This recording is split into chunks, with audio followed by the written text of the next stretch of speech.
A man accuses Sheriff Gary McFadden and his office of damaging his reputation, and now he's suing. Joseph Cataldi claims that deputies listed the incorrect charges when they posted his mugshot to the county website.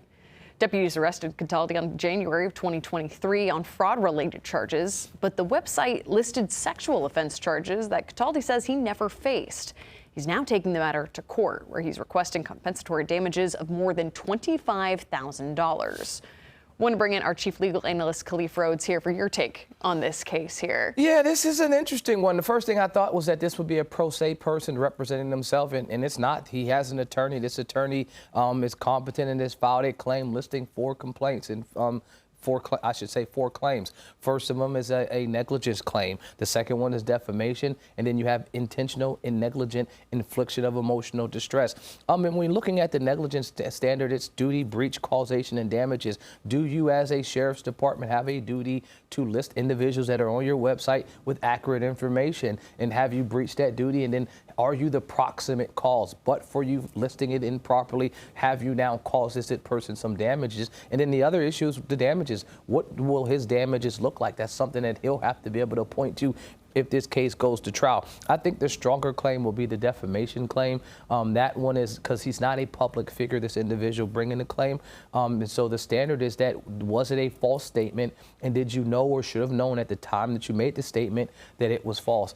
That's going to be pretty simple. They know that he was booked for one charge. They know that it was posted for something separate. So that would, to me, seem like the cleaner, easier one to prove if this one actually ever made it to trial. Intent to cause harm versus negligent harm. Is that right? Those are 2 separate claims within two different things. So in this both in the same case. So in this complaint, you have intentional and negligent infliction of emotional distress. Right.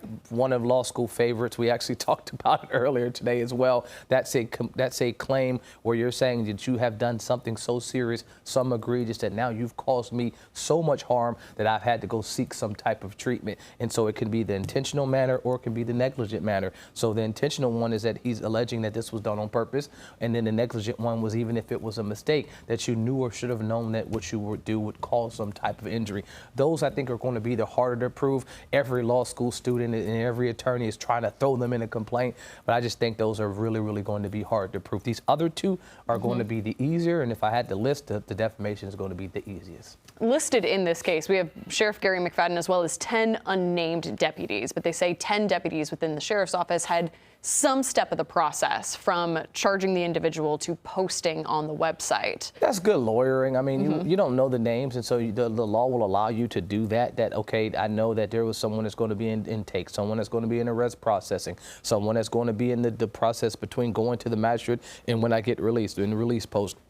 So you don't have to know those individuals, but you know that if I was arrested, he maybe remembered that he saw 10 people. And so I'm going to list these 10, and in their official capacity, just like it's the sheriff, he's bringing his claim against Sheriff McFadden because that's his official capacity. As the custodian of records for individuals that are brought through the Mecklenburg County Sheriff's Department, he has a duty, what this person is alleging, to make sure that he gets it right. The irony of this is that this isn't the first type of claim like this. I saw an individual in Arizona. I saw an individual in Pennsylvania that brought similar claims. The one in Pennsylvania was even bigger than this because they turned it into a class action suit. They were alleging different violations, but his specific was that it was old information and old incorrect information, and that's why he believed that they owed them $1,000 to $100,000 per claim. All right, Khalif, thank you so much for your insight here and breaking this down for us. Queen City News Plus. Just search Queen City News on your smart TV's app store.